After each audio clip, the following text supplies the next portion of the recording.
I think my dark moment was not getting my just due.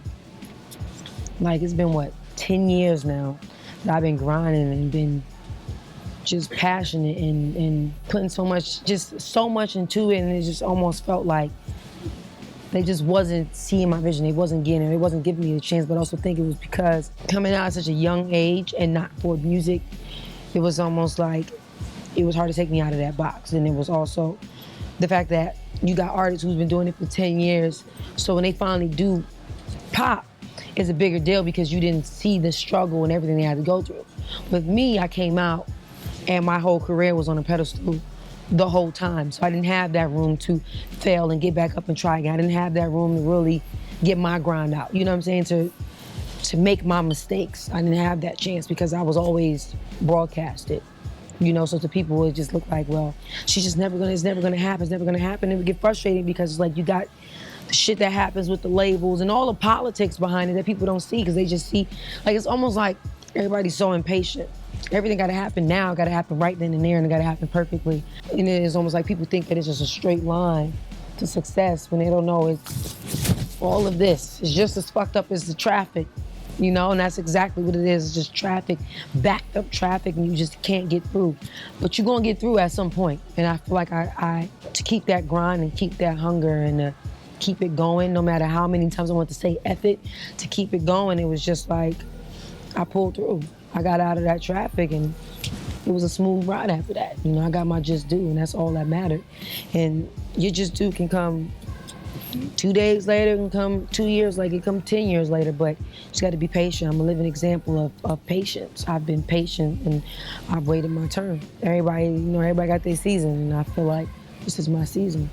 What passion mean to me, man, is passion, heart, intensity, emotion, tears, you know, like just whatever. That's what, like sometimes I get so passionate, like my tone goes to a whole nother level and people might think, oh, you screaming at me, or you da-da-da, and I'm just like, I'm sorry for being passionate. You know, I'm not screaming at you, I'm just passionate. So passionate for me is so many different words that I can go on and on and on about. You know, it's just more of a way to really describe it and put it into words. It's just passion. What I would tell my younger me, honestly, I don't regret anything, because if I wanted to go back and change anything, I don't feel like what's going on would be here right now. You know what I'm saying? I don't feel like it would be much deserved as it is right now. You know, it's kind of dope that everybody kind of watched me grow up and watch me fall and get back up, you know? It's a different passion, it's a different kind of happiness that everybody got from me. But what I would have told myself was to not take things so personal.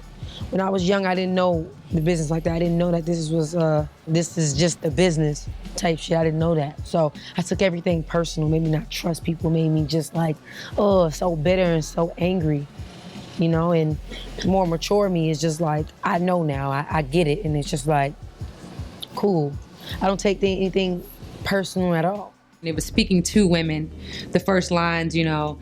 And so by the time we got to the hook, the first melody that I came up with, I'm like that. I just am very spontaneous on the spot, and I just, on my way around, on my way around. And his eyes lit up and he's like, yo. Remember the feeling of creating music for the first time, and it was like falling in love. And I knew that could keep me alive. So it was less of a hobby and a fun little thing and more of a way of survival. And me, I'm like, yo, I'm not progressing, and I'm not in this business to look lit to you and really be burnt out. And so I made a decision just to quit my job, and I got on a plane, went to LA, sold everything in my house, said fuck it. You got to be good at what you do, because that's what's going to back it up at the end of the day. That's all that matters. Just stay hard, grind. You got to grind like the boys do. They stay in the studio for days. I do 12-hour blocks in the studio now. Like, you got to have that hustle.